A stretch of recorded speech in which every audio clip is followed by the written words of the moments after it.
Hey, what's poppin', guys? Sizzle here, and today I'm going to be giving my thoughts on the Mauga hero, which is their most recent character release in Overwatch. Yeah, basically, Mauga has the most basic abilities of any character, so basic that I don't even feel the need to, hop into the practice range before queuing up. He has an E that gives you and your team, like the people around you, in kind of a little radius. Reaper's self-heal, like where he does damage to heal, he gets that, and the rest of his team that's around him gets that. If I press E, you can see that little yellow ring. That's the people that would be getting self-heal from the damage they deal. And his left shift is a charge, and at the end he jumps up and lands down, and he can jump up and land down in mid-air, which can be useful sometimes. And if he lands on anyone, he does like 10 damage or something and stuns them for like a fraction of a second. Which is only really useful for stunning Rein out of shield. It makes it so Reinhardt literally just can't shield. And then his other things are his miniguns, which, yeah, he fires miniguns. One of them lights people on fire, the other one gets crits if they're lit on fire. I always forget which is which. So, yeah, left clicks to this one. The left minigun lights people on fire. The right one gets crits on him, but you're never playing long range with this guy. What Mauga is just Roadhog mixed with Reinhardt. Not particularly useful or cool or anything. Like he's just really boring. I think someone described it pretty well in one of my YouTube comments, where he said, they gave us an Overwatch 2 tank in Sigma in Overwatch 1, so they decided to give us an Overwatch 1 tank in Overwatch 2 with Mauga. And I mean, yeah, that's all you do. All you do is what I did right there. You just shoot the enemy tank, and if you're not shooting the enemy tank, you're dead, because he has crazy high damage spread and the hardest time killing squishies. And he has no real self-sustain. I think the neat thing is when he's charging, he can't get knockback or slept or anything. Like, he's immune to, like, everything while he's charging, and he takes, like, 70% reduced damage. But that basically just lets you, like, charge at the enemy tank faster so you can start shooting the tank. Because he benefits from shooting people for an extended period of time without missing, which is really easy on, believe it or not, tanks.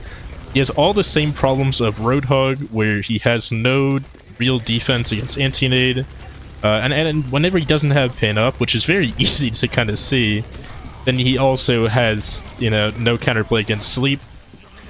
So on the whole, he just, yeah, it's just rough. You can see, like, I don't know why I'm getting hacked so much. Like, what is the point of that?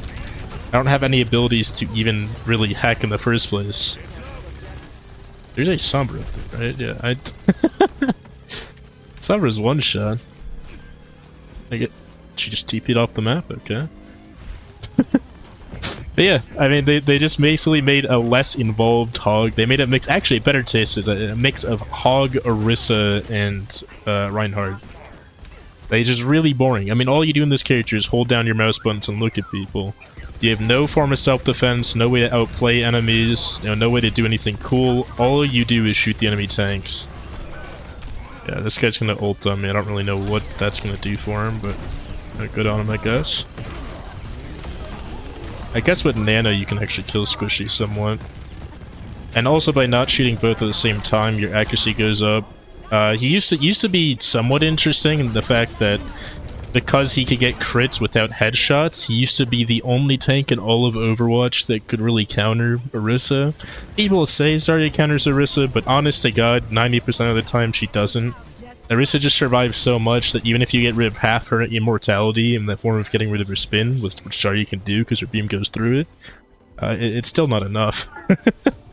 Orisa's still pretty immortal even with that. I've played Orisa and Zarya plenty of times, and I think I've actually won every single one of those games. Because I'd never really play Orisa. I don't remember what was making me play Orisa when I did. But yeah, his ult is actually kind of cool though. With all the mobility creep that Overwatch 2s have, where every character and their mom has mobility, his ult stops people from being mobile and traps them in place, that you can see right here. Also refreshes his ammo. It used to give him infinite ammo, and then they got rid of that for some reason. And it gives him enough ammo to last throughout the ult though, unless he has a Kiriko ult on him. You can see if you don't have your E, your Reaper self-heal, it's basically a death trap for you. If your team doesn't capitalize on you standing in front of the enemy tank and shooting, as if you were Orisa, but without any of Orisa's self-sustain, then you lose as well. I mean, this character is really stupidly designed.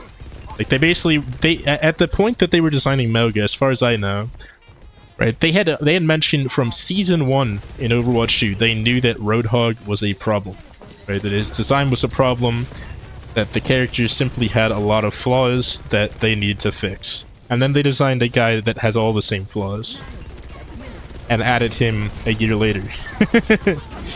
Like, am I crazy for not understanding how that comes about? But yeah, useful little tech on him is if you charge at a wall, you can extend his charge. Another little useful tech on him is if you stay near your supports, you have the smallest chance of living, unless they just go, you know, nano sojourn every 5 seconds. And I can't even blame my team for not winning here, because I'm not making space. Like, all you do on Mauga to make space is just kind of stand there and idly shoot. You are literally just a budget Orisa or a better Orisa, depending on the balance of the game. Except somehow, honestly, even less involved than Orisa is. It's kind of insane. You can see I lit Baby Diva on fire, now I can shoot in her general direction, get crits, but you can also see how I'm doing no damage at all, and how it doesn't really matter. Like you're not gonna kill squishies. Ever. Simply does not happen. Hey, look at this shit. I know my tracking's awful and that's the main problem, but it does like no damage. You have no survivability. They nano the Shojin like you're just dead. You know, I don't know why they even went Diva to counterpick me, but to be fair, I guess he was on Winston, and Winston is like the only tank in this game that still gets fucked by Mauga. And even then, he gets fucked harder by Hog. So like, all Mauga does really is be Hog, but counter Winston and Ryan better. Because he is better at killing tanks. He sucks at killing squishies. Which is a problem when 4 of the 5 people in the game are squishy. Like, yeah. You see, I'm not doing anything without my Ashe using dynamite to basically kill all those people.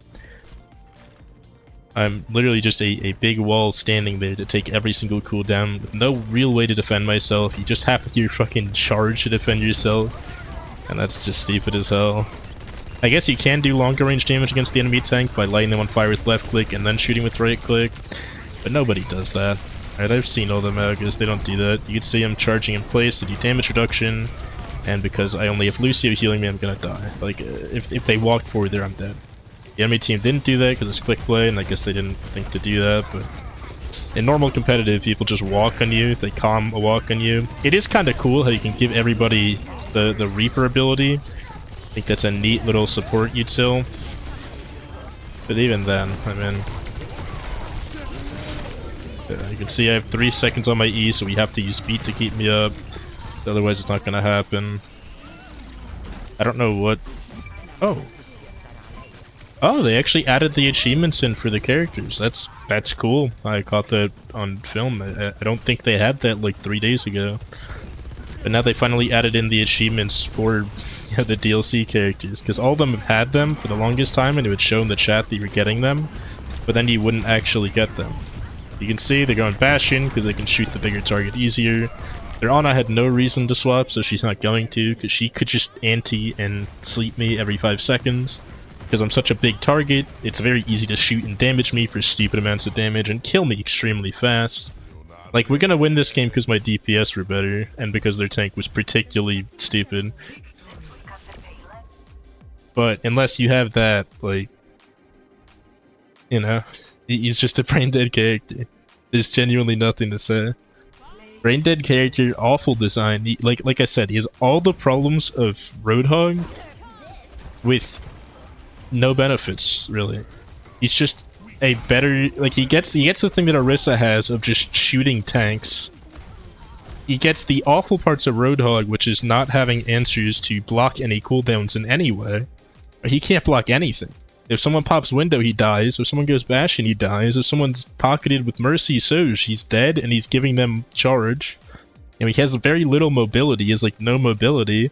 The only thing Mauga's good for is he can stun people, you know, stun Reinhardt out of shielding. Nobody else gets stunned out of shield, actually. Just Reinhardt. But he's a great counter to Reinhardt. You can stun Rein out of shield and just shoot at his shield and shoot at the Reinhardt to do stupid amounts of damage, because he's, like, Bastion on the tank role. And then Winston, who already gets fucked by Roadhog, gets fucked by budget Roadhog as well, right? This is literally Roadhog without the self-sustained breather, without the range and ability to kill squishies that Hook gives you. And that's what this character is. I don't know why they thought releasing this was a good idea. I don't know why they overbuffed this for like a month. At least it was only a month, but, you know, just look at Metro Overwatch. He made a video, he said how he became like the villain of Overwatch or something. He literally hasn't played tank for like a year. And if we look at, I don't know if it was this season or last season. I think it might have, was it? No, it was this season. But if we look at this season, Metro was ranked 6. He's now ranked 22, playing only Mauga after literally never playing tank. Ever. Like, it was comically easy. He even talked about it himself. He's like, it's just a degenerate character. You know, when he's busted, he's busted. You can see he was in Diamond 2 for a while in tank back to the start. He's not the best tank out there. He's an amazing DPS player in Soldier. His tracking is great. And he really has gotten down how to play Soldier better than most people on ladder by a large amount. No matter how much shit people give him. But he doesn't know how to play tank. He played the Brain Dead tank when the Brain Dead tank was good. You know, won 62% of games. It's like the highest win rate I think I've ever seen. And got to rank 20 on tank. He got to rank 6, actually, that's where he'd stop, but now he's ranked 20. He's going to end the season at, like, rank 20, because there's really not much time left. There's 6 days. Right, and that's my thoughts on Mauga. Stupidly designed hero. They basically took all the flaws that Roadhog had, gave him to that character. They took Ryan's, like, mediocre mobility, gave it to this character. They took the brain-dead, you know, shoot the tank playstyle of Orisa. They gave it to this character. They mashed together all of that, and that's Mauga. He's a worst Roadhog, a worst Orisa, and specifically solid-ish against Reinhardt and Bastion. Because Bastion has a big hitbox, so Mauga can actually kill him. But against anything smaller, like, you're not going to kill it. I mean, if you're a tank player, at least you're not going to kill it. And you have nothing else to do. You literally have no utility. You have very little mobility. You have no barrier or anything to help block stuff, help make space. Your E ability is cool, but it probably would have been cooler if somehow a support got it or something. Or if you give it to a tank who maybe has something else. You know, maybe give him a Rhine shield with half health or something. I don't know. But his current form is literally just budget Bastion on the tank role. Which is just awful. It's shit design, it doesn't work. And overall, I don't know why he was added to the game. Right, now we're at... For all of Overwatch 1, the only real character I'm like, why'd they add this, was Echo. I still stand by that. Why did they ever add Echo? For Overwatch 2, they've added like 5 characters, and of those 5, we have, you know, Lifeweaver and Mauga are definitively like the worst designed heroes for each of their roles. And they were both designed for 5v5. You know, there's characters like Ball, who's very bad, yes, but he actually works more as a tank in 5v5 than Mauga does, which is a crazy thing to say, but it's just true. And I don't really know how they fix it. Mauga is so fundamentally just bad. They took the worst parts of every character except Ryan's charge, I guess. And by the way, if you pin into Mauga's pin, because it can't get stunned or anything, it'll just beat Ryan's charge. So it's like another reason why he's a great Ryan counter specifically, but that's like the only character. Like even Roadhog versus Mauga honestly might go in Roadhog's favor most of the time with how the characters are balanced, because just shooting the tank alone isn't going to win you a game on tank. On other roles, honestly, could. Like, especially Sojourn. Sojourn probably loves Mauga and Hog and all that, because you just shoot them, you know, get your rail, and then kill their whole team while they can't kill you, because Mauga's not killing Sojourn. Like, they were definitely... That Sojourn was 100% just shooting me, or they should have been just shooting me all game to then go use a railgun on my team. With that being said, though, that's my thoughts on Mauga. Hope you all enjoyed, and I'll see you in the next one. Have a great rest of your day.